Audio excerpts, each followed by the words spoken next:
The station circled a dying star, massive and cold in the darkness of space. Inside its metal walls, 200 different species gathered in the great chamber. Some walked on legs, others floated, and a few existed as clouds of gas held together by force fields. They had come from every corner of the galaxy for the Millennial Assembly, a meeting that happened once every 1,000 years. Hyunwoo stood at the entrance to the chamber, straightening his simple gray uniform. He was young for a diplomat, barely 30 years old, with dark hair and calm eyes that missed nothing. Earth had sent him alone, just one human, while other species brought dozens of representatives, guards, and advisors. The doors opened and Hyunwoo walked inside. The chamber was enormous. The ceiling stretched so high it disappeared into artificial clouds. Seats arranged in circles descended toward a central platform where speakers would stand. Each seat bore the symbol of a different species, carved from materials precious to their worlds. Hyunwoo searched for Earth's seat. He knew exactly where it should be. His ancestors had helped design this chamber 2,000 years ago, when humanity first joined the Council. Earth's seat was supposed to be in the inner circle, one of the founding positions, a place of honor and power. It was gone. Where Earth's seat should have stood, there was only empty floor. Not even a mark to show something had been removed. It was as if humanity had never been there at all. Hyunwoo walked down the steps slowly. Around him, aliens whispered and stared. Some pointed at him with appendages he couldn't name. Others turned away, pretending not to notice. He reached the inner circle and stood in the empty space where his seat should be. "You are standing in the speaker's circle," a voice said. It came from a creature with 4 arms and blue skin covered in patterns that shifted like water. Ambassador Vril, the council speaker, looked down at Hyunwoo from his elevated seat. "Observers must sit in the outer rings." "I'm looking for Earth's seat," Hyunwoo said calmly. "It seems to be missing." "Not missing," Vril said. His voice carried through the chamber without need for speakers. "Relocated. 50 years ago, Earth's status was changed from founding member to observer. Your seat was retired." "Retired," Hyunwoo repeated. "I see, and who authorized this change?" "The council voted," Vril said. He gestured to the assembled species around them. It was unanimous. Earth refused to share military technology. Earth rejected 4 different trade agreements.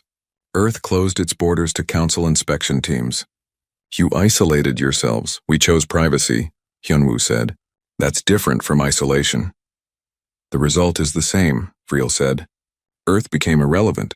A small world with old weapons and older ideas. We moved forward without you." Murmurs of agreement rippled through the chamber. Hyunwoo noticed how the aliens looked at him. Not with anger or hatred, but with something worse. Pity mixed with contempt. They saw him as a relic, a representative of a species that had failed to keep up with the times. "The council has important matters to discuss," Vril continued. "The Void Reapers have destroyed 17 colonies in the Outer Rim. They are machine intelligences that consume everything in their path. We must coordinate our defense.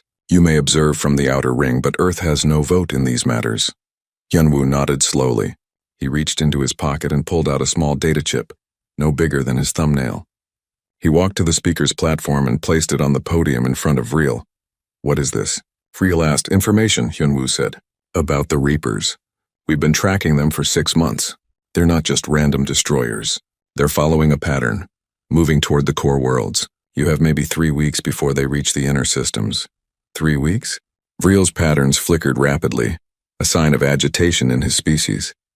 "Our intelligence says 3 months at minimum." "Your intelligence is wrong," Hyunwoo said. "They're moving faster than you think because they're not moving through normal space. They've learned to skip through gravity wells. The data's all there." He pointed to the chip. "Even if this is true," Vril said slowly, "what does Earth expect us to do with this information?" "Whatever you want," Hyunwoo said. "We're just observers now, remember? We have no vote, no voice. We're simply sharing what we know." "And what is Earth doing about the Reapers?" Another voice called out. A 6-legged creature with too many eyes spoke from the second ring. "Hiding behind your borders while the rest of us fight?" Hyunwoo turned to face the speaker. "Earth is doing what Earth always does, preparing, watching, waiting." "Waiting for what?" Vril demanded. "For you to remember," Hyunwoo said quietly. "For you to understand why we chose to step back. Why we accepted observer status without argument. Why we let you remove our seat. I don't understand, Vril said. I know, Hyunwoo said. That's the problem. He turned and walked back up the steps. The aliens watched him go in silence. Some looked confused. Others looked annoyed. A few looked thoughtful, as if trying to remember something important they'd forgotten. At the entrance, Hyunwoo paused and looked back at the chamber. At the empty space where Earth's seat should be.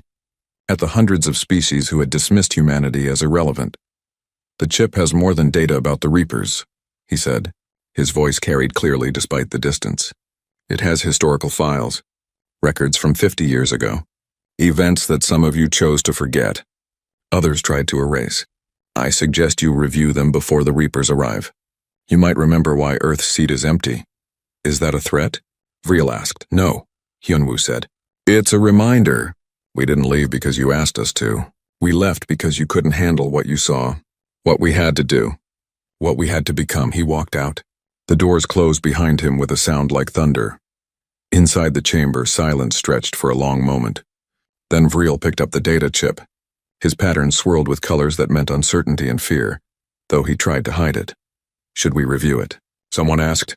Later, Vril said, setting the chip aside. We have more important matters. The Reapers won't wait while we look at ancient history. But even as he said it, Vril felt something cold settle in his chest, a feeling he couldn't quite name.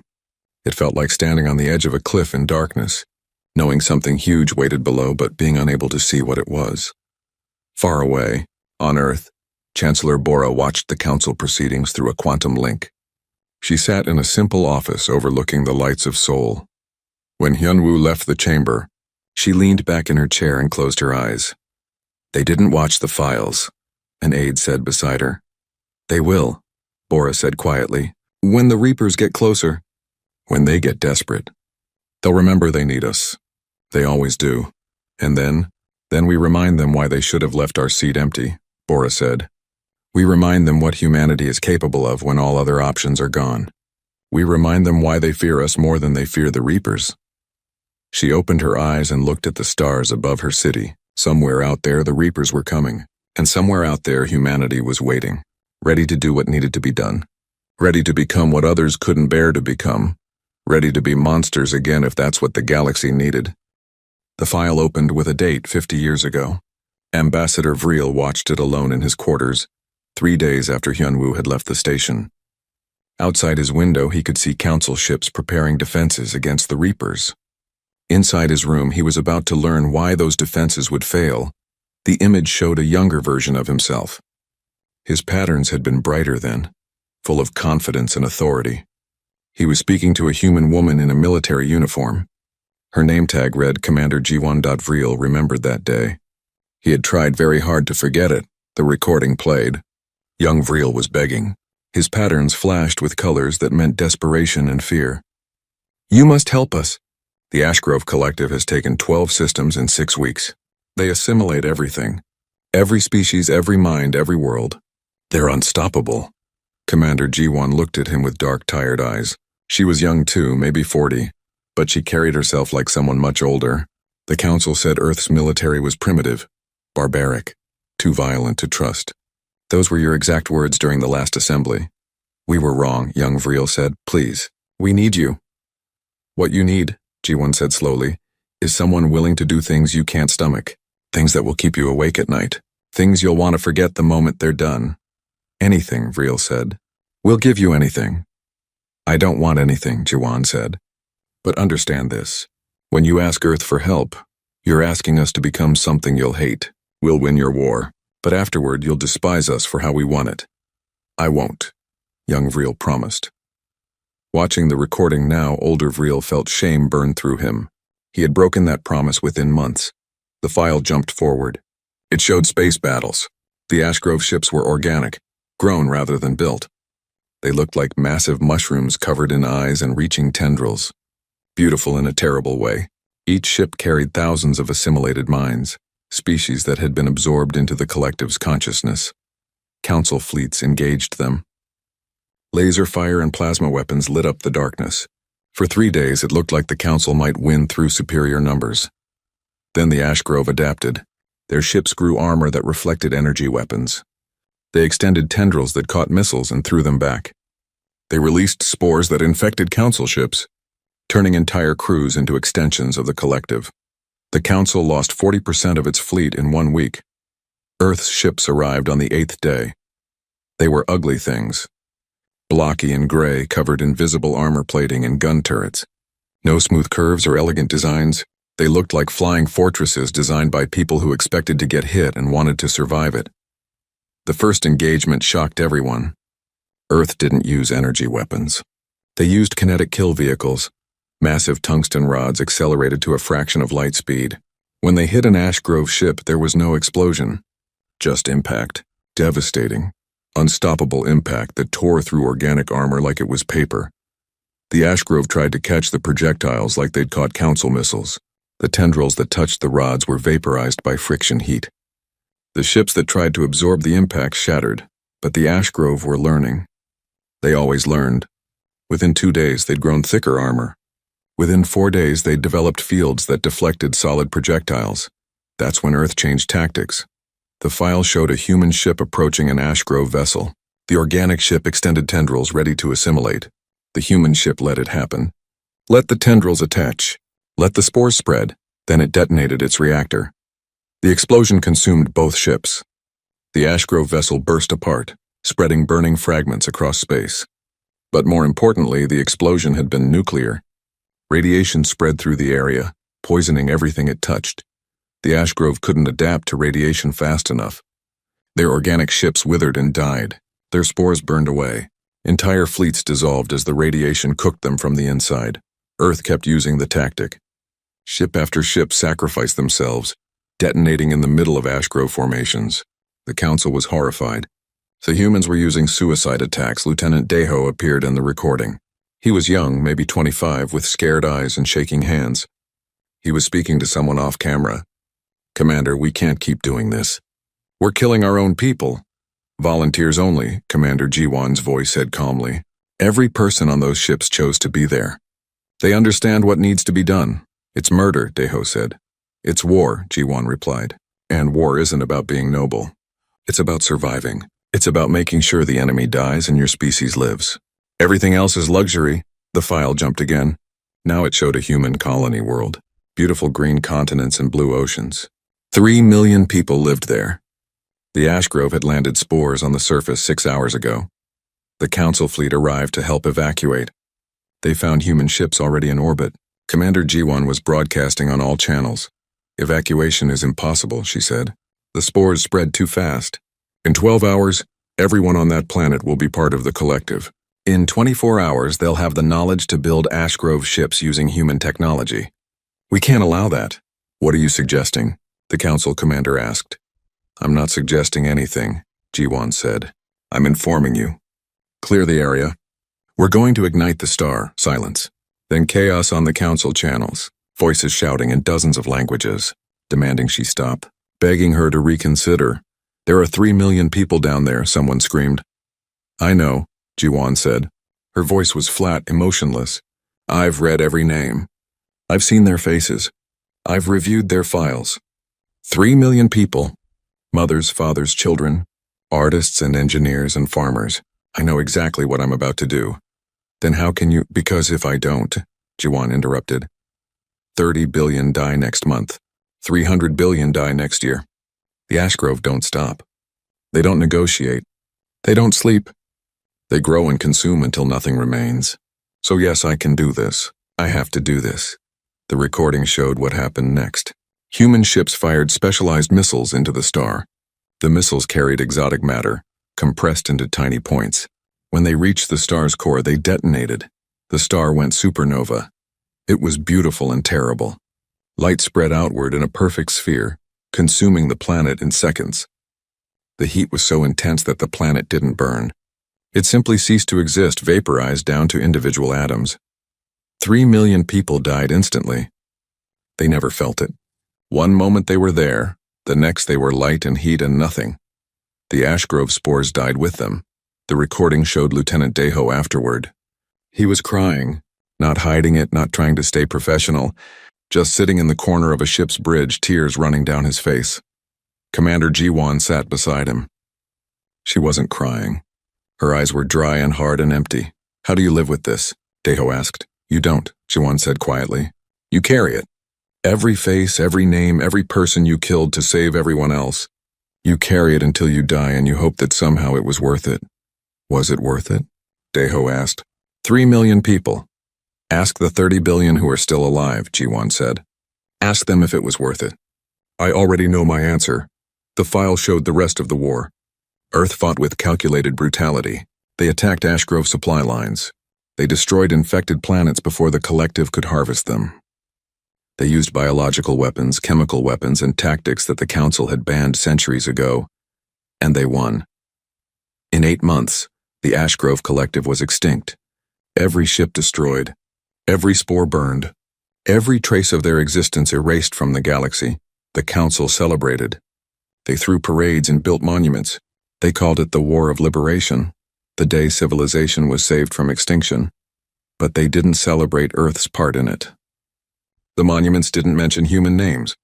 The history books described the victory in vague terms, focusing on Council bravery and unity, because nobody wanted to remember what humanity had done, what they had been willing to do, what they might do again if needed.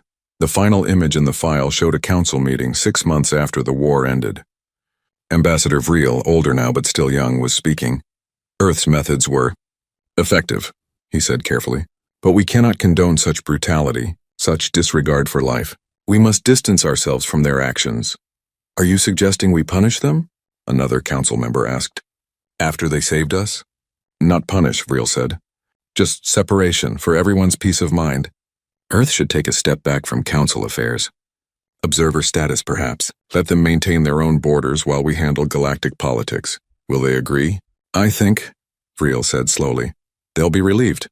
I think they're tired of being what we needed them to be. The file ended. Vreel sat in darkness, his patterns dim and gray. Outside, alarms began to sound. The Reapers had arrived early, exactly as Hyunwoo had predicted. Vreel picked up his communication device with shaking hands. He knew what he had to do, knew what it would cost. He opened a channel to Earth and began to beg. Just like he had 50 years ago and on Earth, in a command center deep beneath the mountains. Fleet Admiral Suman smiled without humor as she listened to his plea. Tell him we'll think about it, she said to her aide. How long should we wait?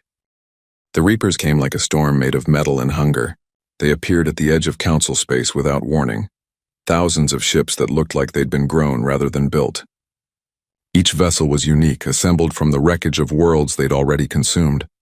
Some were massive, the size of moons. Others were small and fast, darting through space like schools of metal fish. They didn't send messages, didn't demand surrender. They simply began harvesting.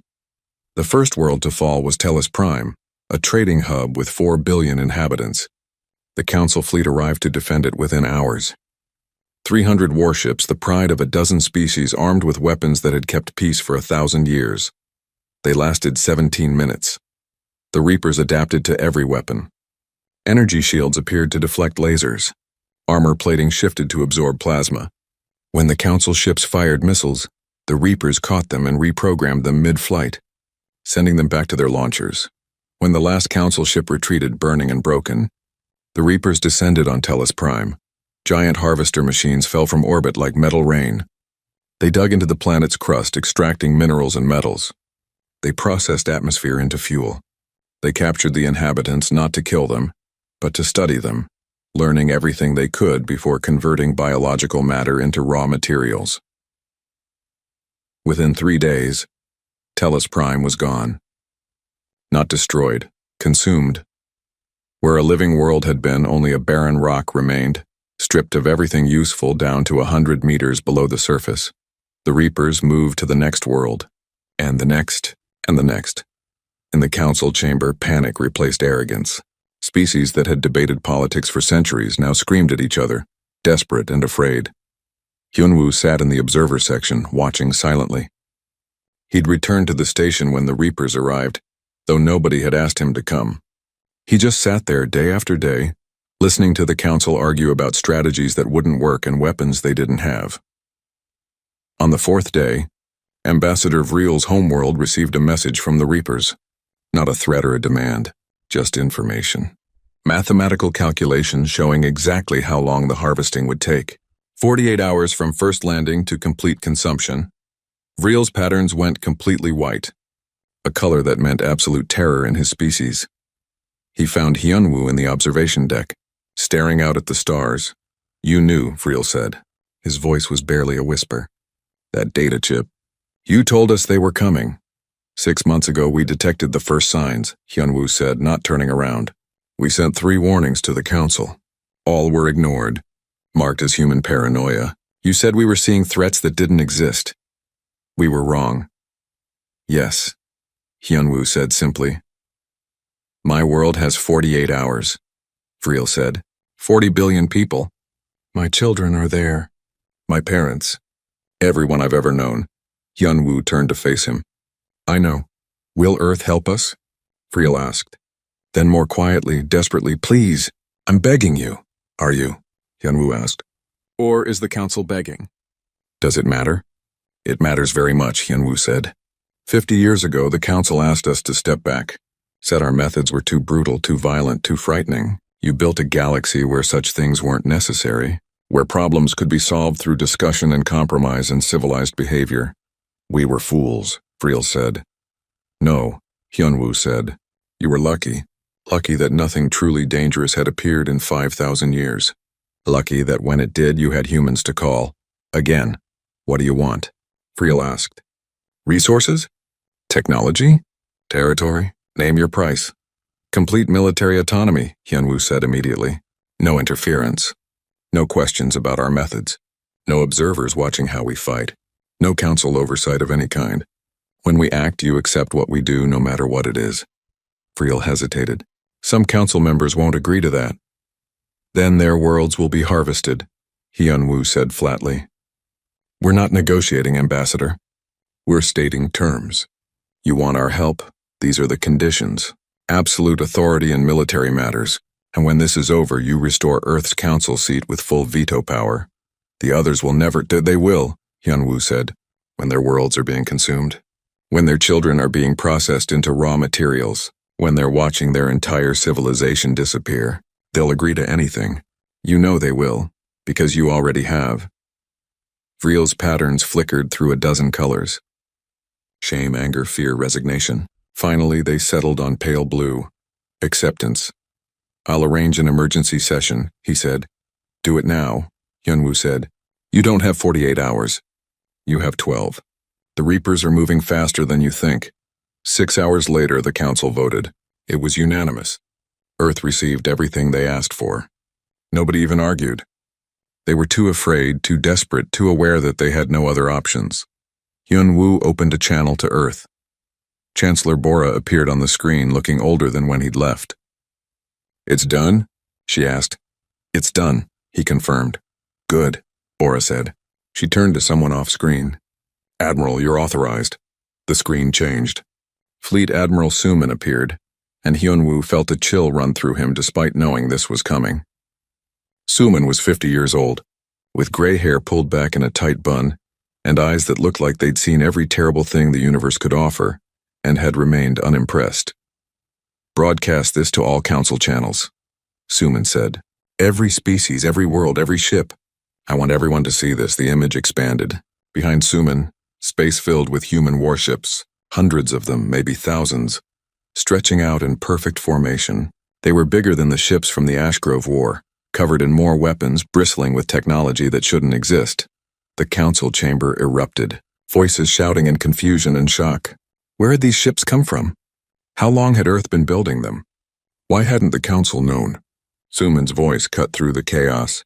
"For the past 50 years, while you debated politics and built monuments to peace, Earth was preparing.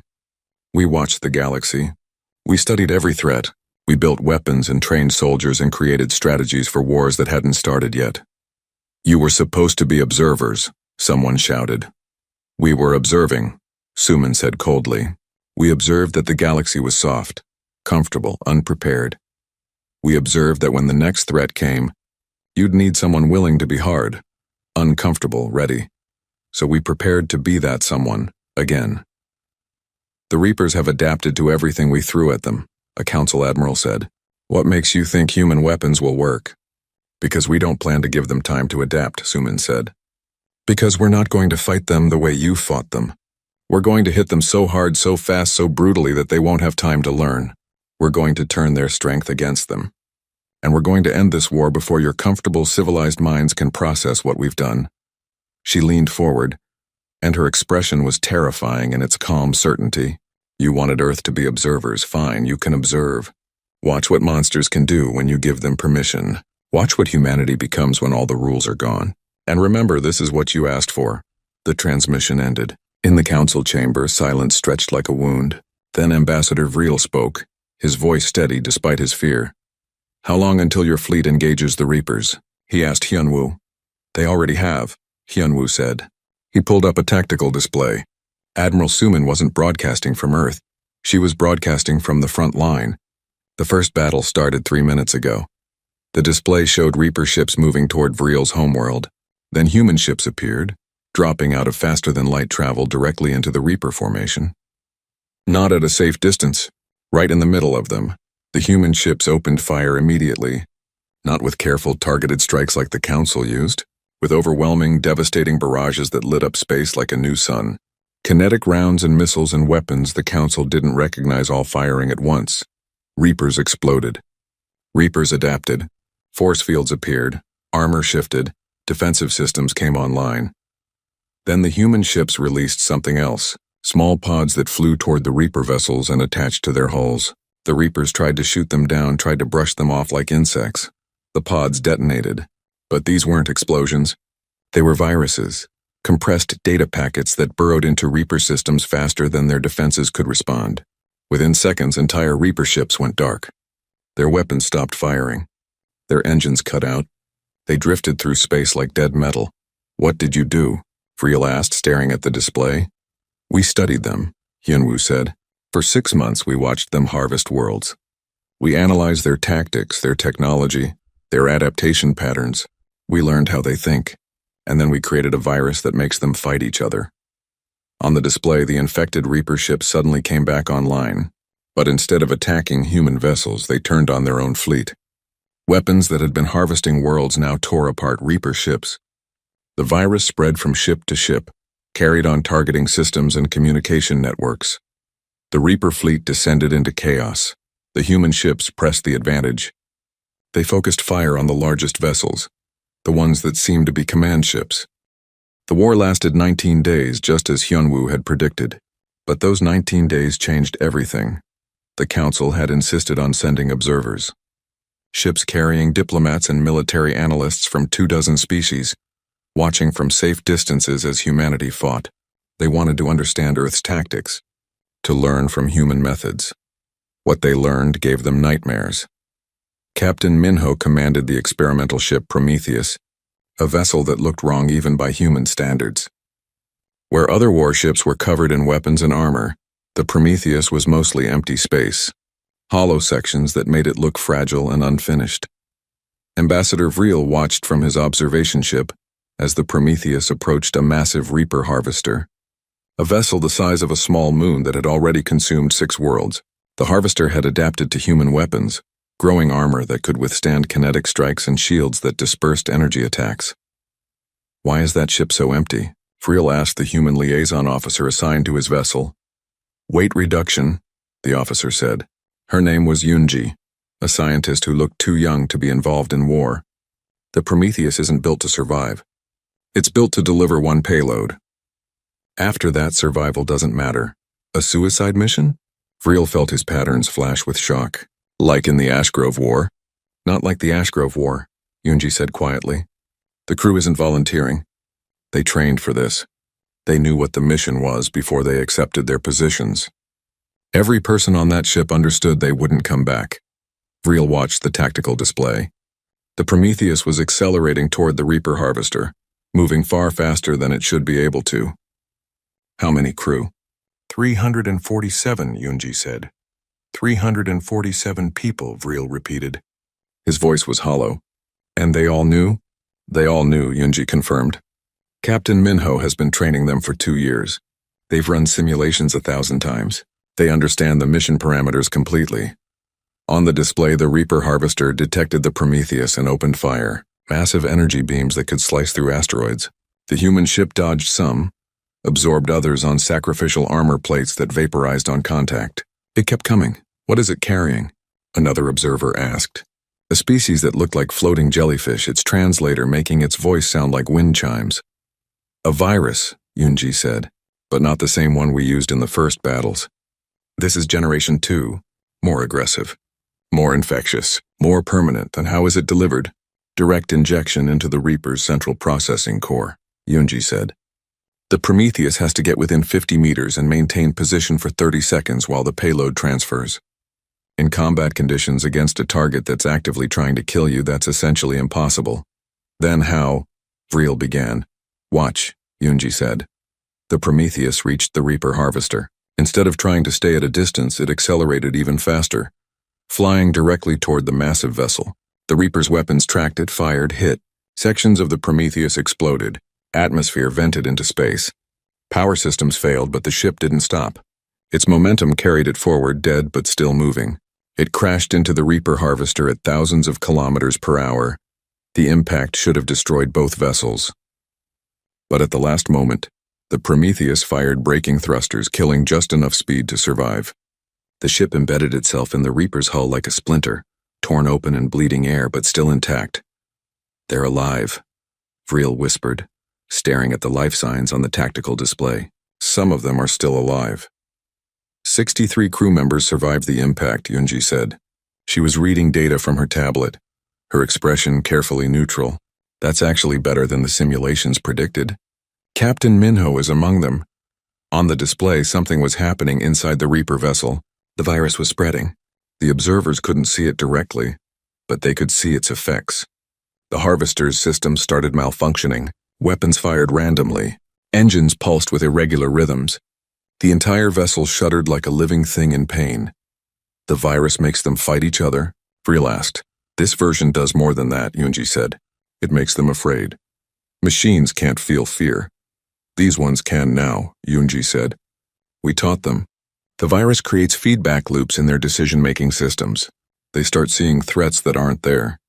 They attack allies. They waste resources defending against imaginary dangers. It's like giving a machine paranoia. The Reaper harvester turned its weapons on nearby Reaper ships. Its allies tried to help, tried to understand what was happening. The virus spread to them through communication channels. Within minutes, the entire Reaper fleet in the area was infected. They tore each other apart. What about the Prometheus crew? Vreel asked. The ones who survived the impact? Yunji didn't answer immediately. She just kept reading her tablet, her face showing nothing.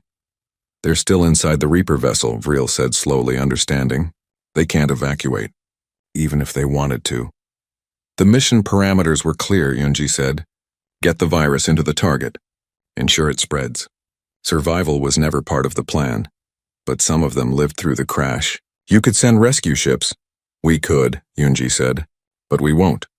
The Prometheus is lodged in a Reaper vessel that's now infected and unstable. Any ship that gets close enough to rescue them would risk infection too. We can't take that chance, Vreel felt sick. So they just die, slowly? Trapped inside an enemy ship?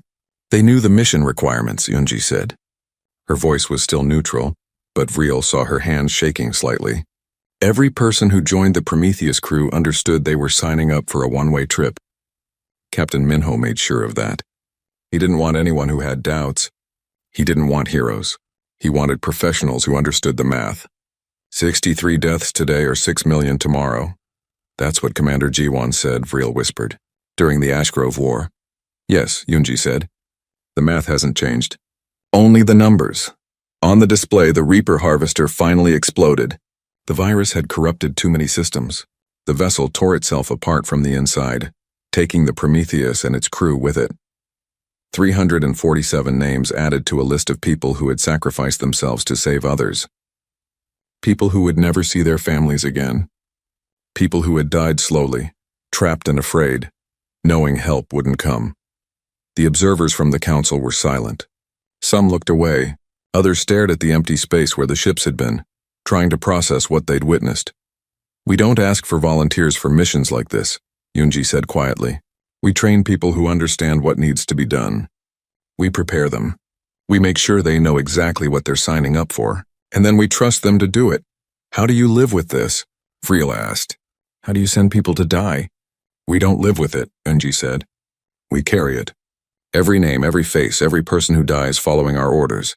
We carry all of it. And after the war, we'll go into therapy. We'll spend years processing what we did and what we ordered others to do. Some of us will never recover. That's the cost of making these decisions, but we pay it because someone has to. The war continued. Humans hunted Reaper fleets across the galaxy. They used tactics that horrified the Council observers.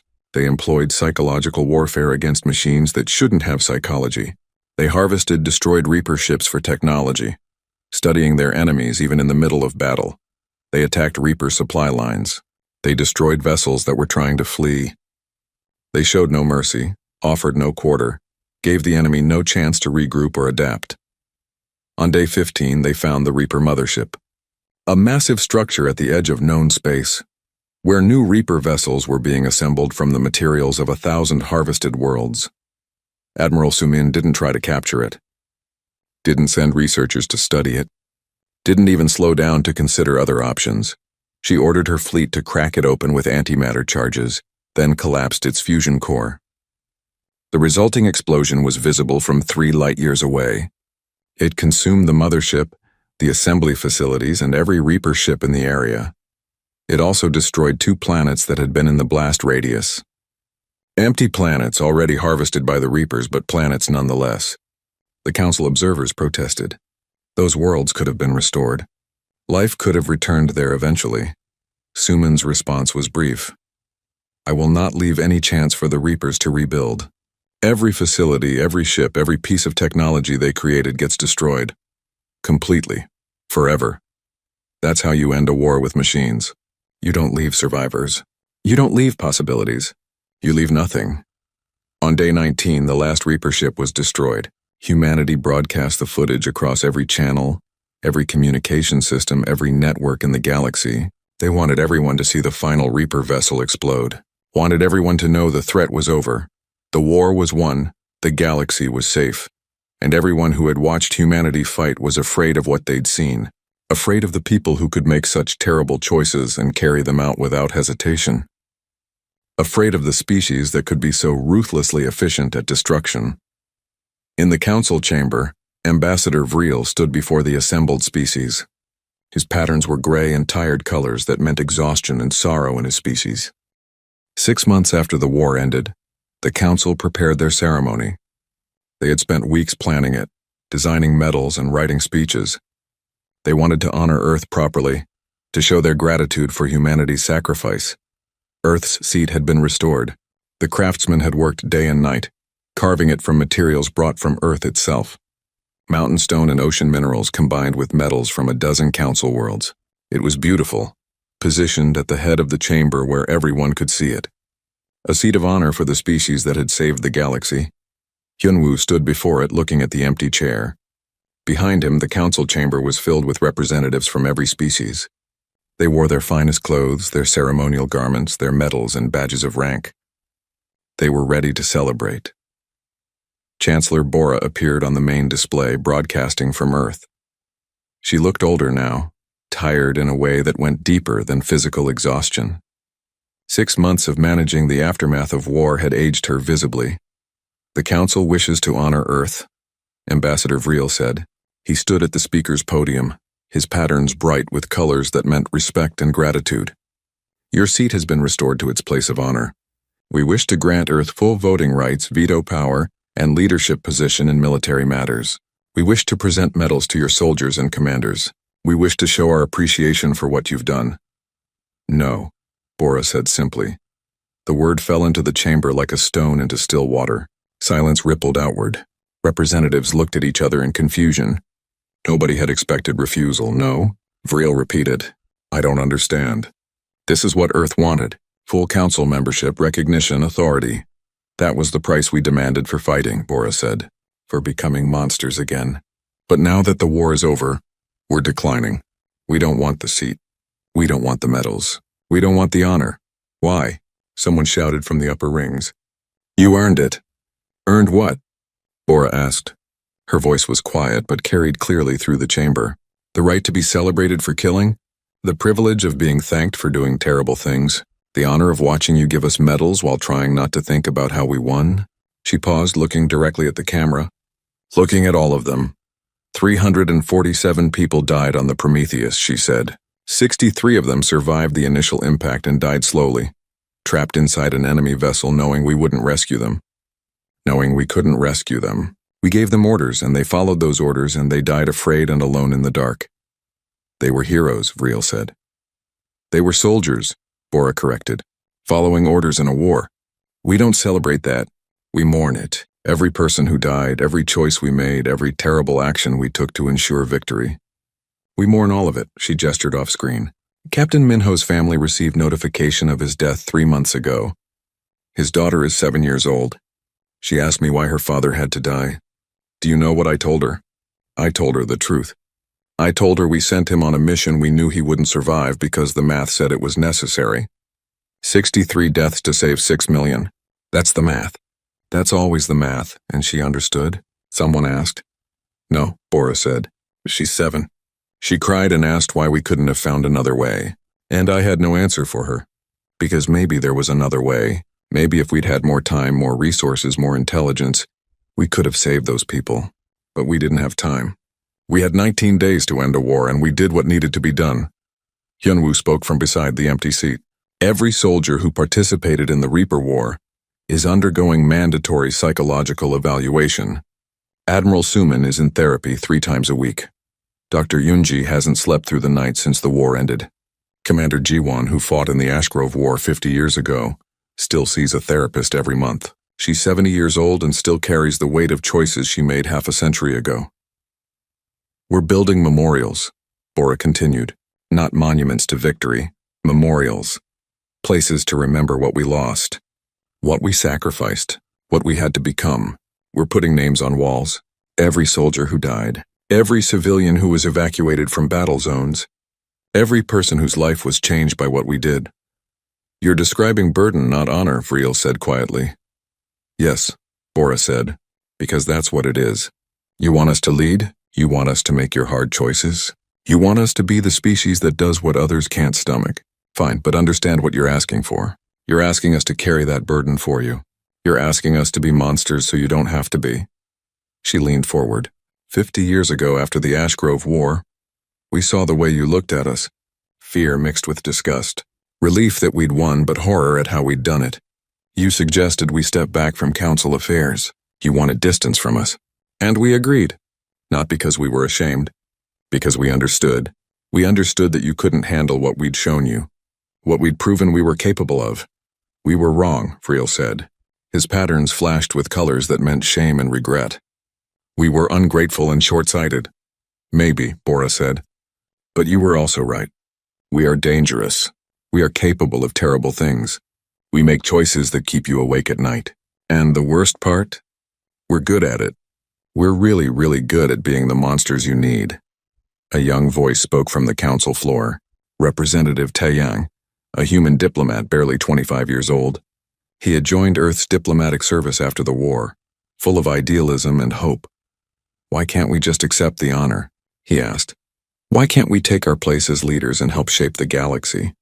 We proved we're the strongest. Why step back now? An older woman appeared on the screen beside Bora. Commander Jiwon, 70 years old, gray-haired and tired-eyed. She had come out of retirement to advise the government during the Reaper War.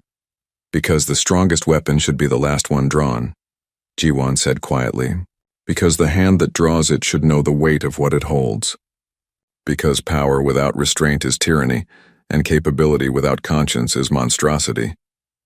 She looked directly at Taeyang. You're young. You didn't fight in the Ashgrove War.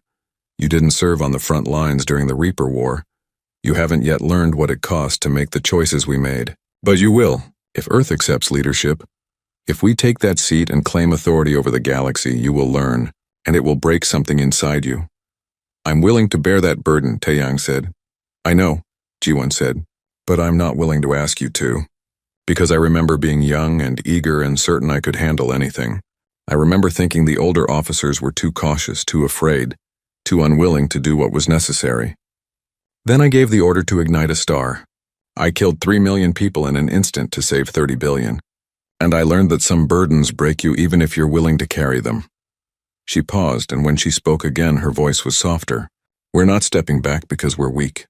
We're stepping back because we're tired. Because we've been the galaxy's monsters twice now. And maybe that's enough. Because we want a future where young people like you don't have to make the choices we made. Where the math doesn't always require sacrifice. Where victory doesn't taste like ashes. Bora took over again. Earth will maintain observer status. We'll keep our military autonomous. We'll continue monitoring for threats. When the next crisis comes, and it will come because the universe is vast and dangerous, we'll answer when you call. We'll do what needs to be done. We'll be the monsters again if we must. But until then, she continued, we prefer to be left alone. We prefer to process what we've done. We prefer to heal. And we prefer to remember what we did so that hopefully someday, we can find better ways to solve problems than killing and sacrifice and terrible mathematics. She looked at the empty seat through the camera. That seat is beautiful. The craftsman did excellent work. But we don't want it. Leave it empty. Let it remind you that the strongest species in the galaxy chose not to lead. Let it remind you why. Let it remind you what leadership would cost. It will remind us of our debt to you, Vreel said. No, Bora said firmly. Let it remind you of the cost of peace, the price that someone somewhere always has to pay. Let it remind you that when you live in the light, someone else is standing in the darkness for you, and maybe occasionally be grateful that they're willing to stand there. The ceremony ended. No medals were given. No speeches were made. The council representatives filed out slowly, looking at the empty seat as they passed. Some touched it gently, reverently. Others couldn't bring themselves to look at it. Hyunwoo was the last to leave. He stood before the seat for a long moment, then placed a single white flower on it, a human tradition for honoring both the living and the dead, for remembering sacrifice without celebrating it. He thought about Captain Minho and the Prometheus crew, about Commander G1 and the star she'd ignited, about Admiral Suman and the Reaper mothership she'd destroyed, about all the soldiers who had followed orders and made sacrifices and carried burdens that would never fully heal. The empty seat wasn't a symbol of absence.